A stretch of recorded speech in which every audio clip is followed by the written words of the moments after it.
to have universities running programs that are not related to emerging issues in the country, then it is problematic. So let me indicate how happy I am to be part of this process and to learn that Cape Coast University is picking problems that are emerging in the country and trying to train our intellectuals in dealing with those problems. The cost of getting elected to any position in Ghana has increased to intolerable levels.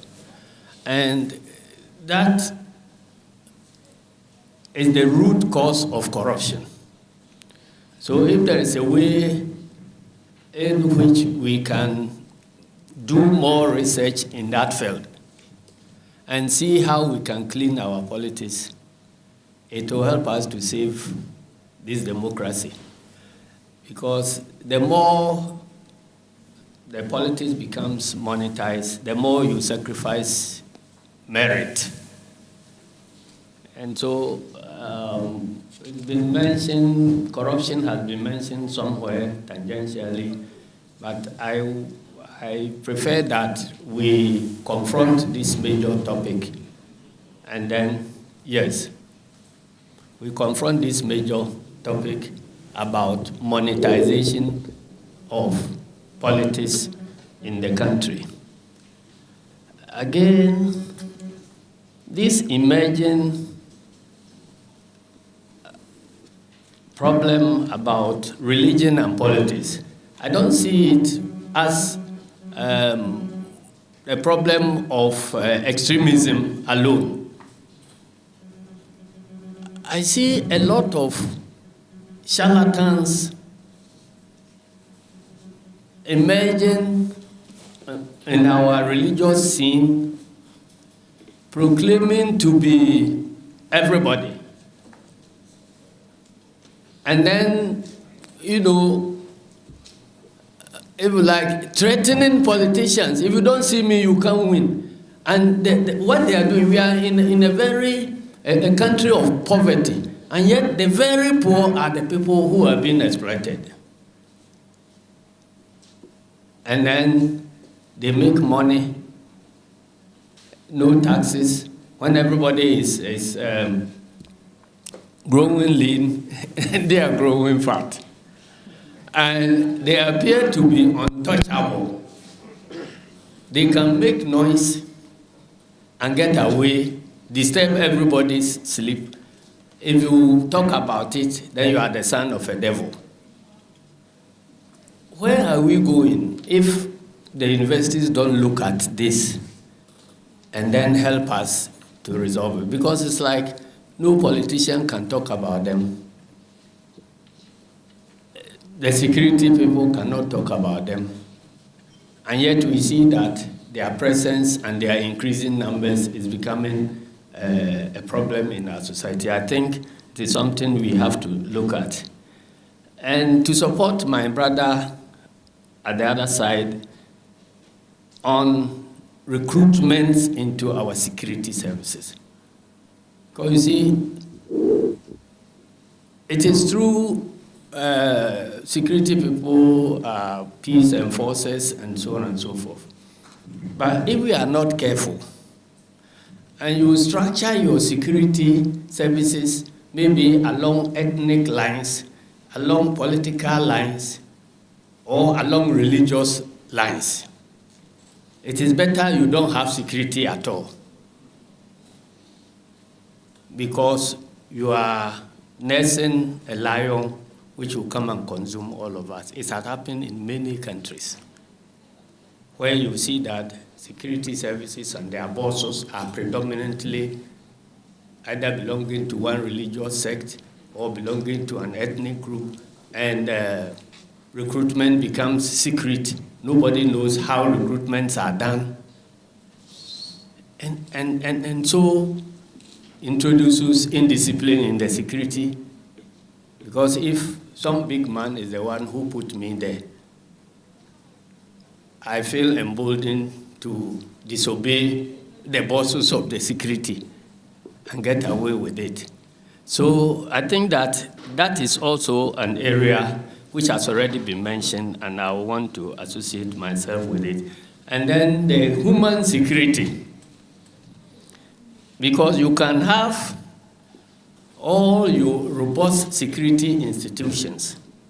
If the people feel dissatisfied, there will still be trouble. So as we discuss security, I'm happy I've seen something on human security. I think we should emphasize that very well, that the best form of security is to make the people happy, and then you will not need any robust or mechanical security. I will leave my comments here for now. Hashtag face the country. This borders on economic security.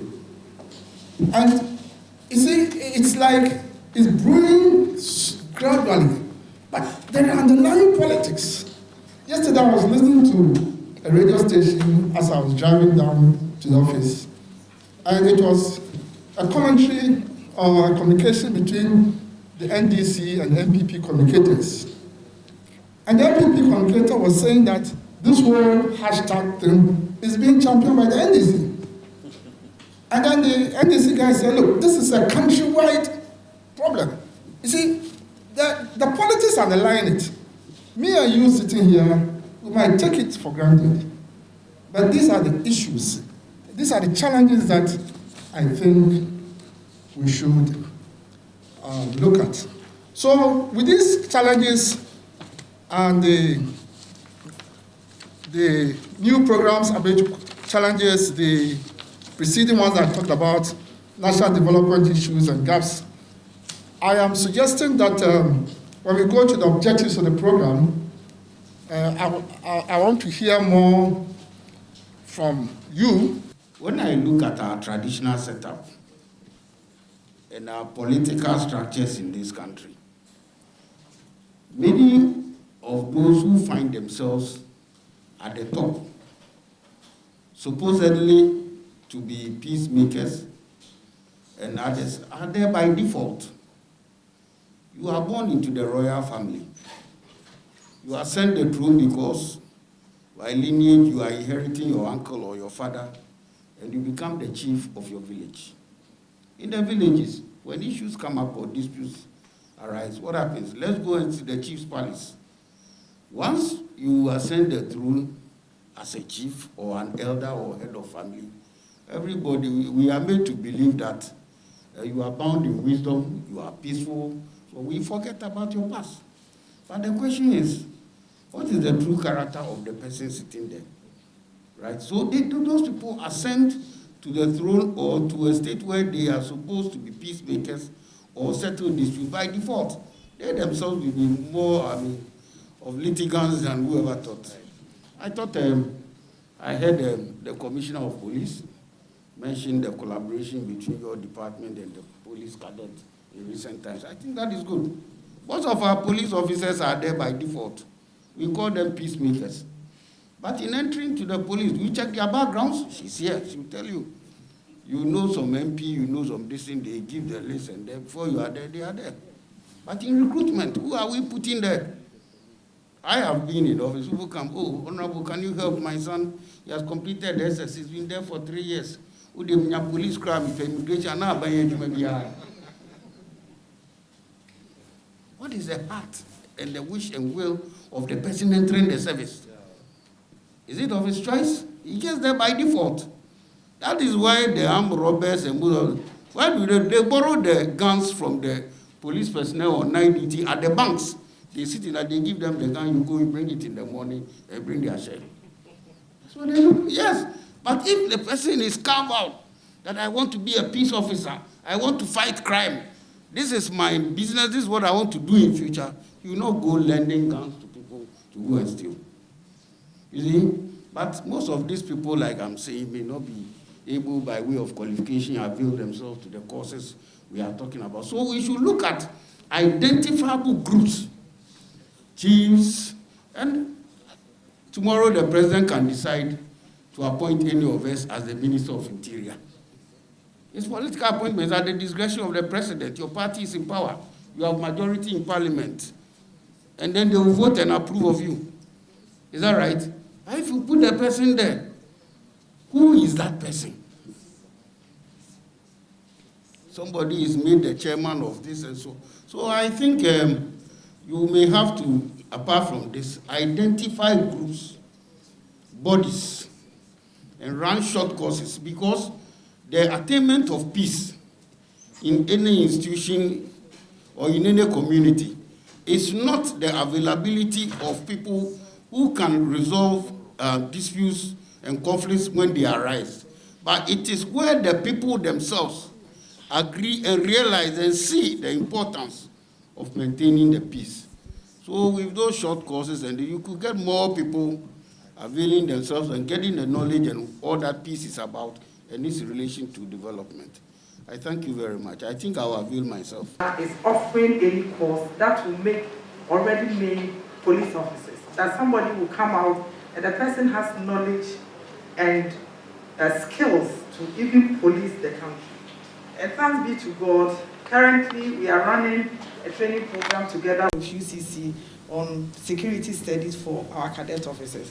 It is my hope that others will join. Let me come to this. When you look at the gap that you identified, I saw robbery, kidnapping, and other crime, but I've not actually seen crime and its relationship to security. I don't know whether there's anywhere that maybe you take participants through the relationship between crime, peace, and security, because it's key factor in looking at security of any area. Because if you have lots of robberies going on, and if it is unsolved, the effect that it will have on it. So I don't know where those areas will come in as part of especially the master's program. Thank you.